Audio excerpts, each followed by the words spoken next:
Jakarta tadi ada penekanan sedikit tentang isu-isu yang hangat di Kota Pekanbaru ya.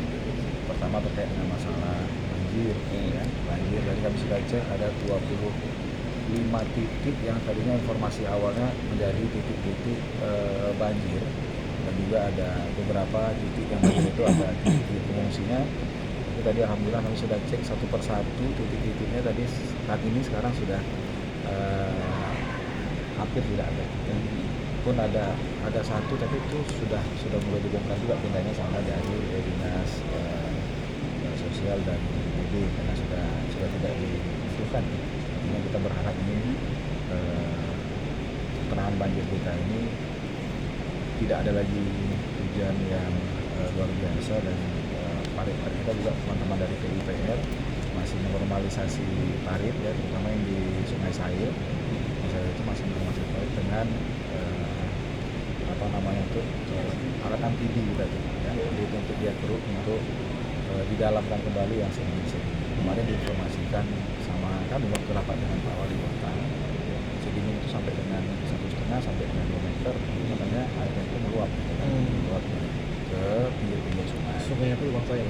Sungai Sayur, ya, Sungai Sayur. Dan juga di beberapa titik yang lain. Yang di Sebunggung juga tadi kita cek sama Pak Camat, alhamdulillah hari ini Pak Camat langsung telepon ke staf yang di kelurahan memastikan bahwa memang kondisi air sekarang sudah jauh surut, alhamdulillah ya. Dan situasi titik-titik banjir itu sudah mulai menormal ya.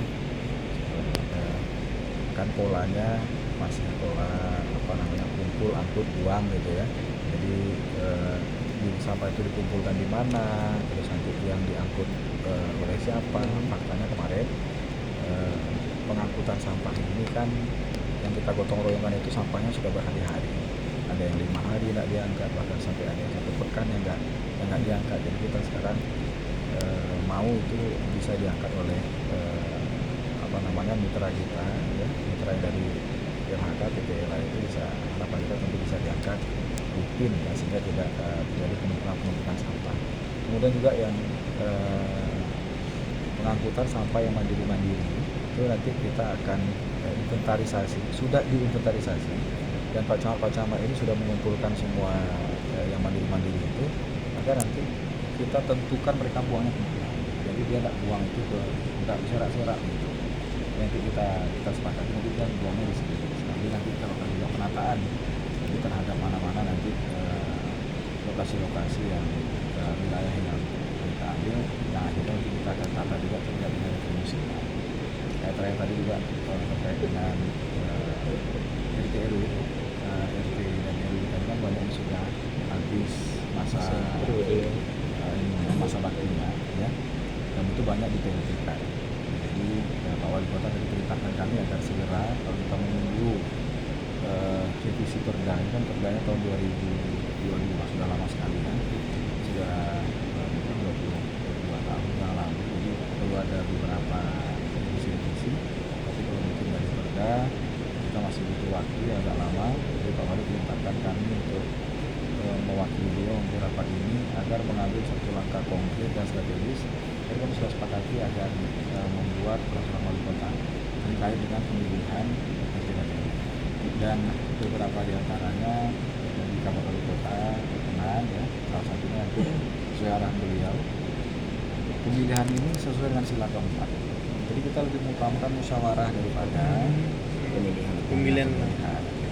Karena begini, mohon maaf kadang-kadang kan kita bertetangga nih, misalnya saya sama Nando ini tetangga, Nando ini Pak RT, saya pengen juga jadi RT kan, pemilihan nanti si A, si B, si C, kalah saya misalnya masih tetap Nando gitu kan, bisa tegur sapa. Atau misalnya kami dulu satu masjid gitu ya, bisa pindah masjid, kira-kira begitu. Jadi sebaiknya kan kalau dapat itu dimusyawarahkan antara tokoh-tokoh masyarakat, kepala keluarga itu musyawarah, dan juga nanti mendapat rekomendasi dari Pak Lurah kira-kira misalnya begini kan, tidak sembarangan juga nih. Kadang-kadang mohon maaf, ada orang itu baik, orang itu bagus, cuma dia tidak mau dia menyorongkan diri, tapi nanti bisa nanti melalui usulan masyarakat Pak kami maunya Bapak ini aja, nanti diusulkan oleh Pak Lurah. Jadi itu Pak Lurah yang akan merekomendasikan. Karena RT dan RW ini sekarang sesuai dengan Permendagri terbaru itu menjadi lembaga keswadayaan masyarakat, ya, LKK, kemasyarakatan, lembaga kemasyarakatan kelurahan LKK. Nah, jadi nanti pembinanya tentu Pak Lurah, ya, tentu Pak Lurah. Jadi harapan kita masih mau kejarkan yang urgent sekali ini kan sekarang kenapa MPLT itu kita mau urgentkan dulu untuk pemilihan, ya. Pemilihan ketua sama ketua RT sama ketua RW itu supaya definitif tidak PDP lagi, ya. Nah, terakhir Pak RT dan Pak RW ini sebagaimana Pak Wali Kota dan Pak Wakil Wali Kota sudah memprogramkan, ya, satu RT dan satu RW itu nanti akan mendapatkan smartphone, ya. Smartphone itu bagaimana nanti kita menjadi kota yang cerdas. Pak Wali Kota perintahkan besok asisten satu berangkat untuk belajar ke kota lain, ya, yang konsep smart city-nya juga nanti bisa semua urusan itu selesai di ujung jari, selesai di handphone, termasuk nanti masalah pengaduan sampah, termasuk juga nanti untuk bagaimana cara order atau minta mobil antar jemput pasien gratis gitu, ya. Itu juga bagian daripada program-program Pak Agung Nugroho dan Pak Margarius. Dan termasuk juga nanti penyampaian SPTT PBB, ya, jadi nanti ada banyak, ya, termasuk juga perlindungan perempuan dan anak, jadi nanti ada panic button gitu, jadi semua aplikasi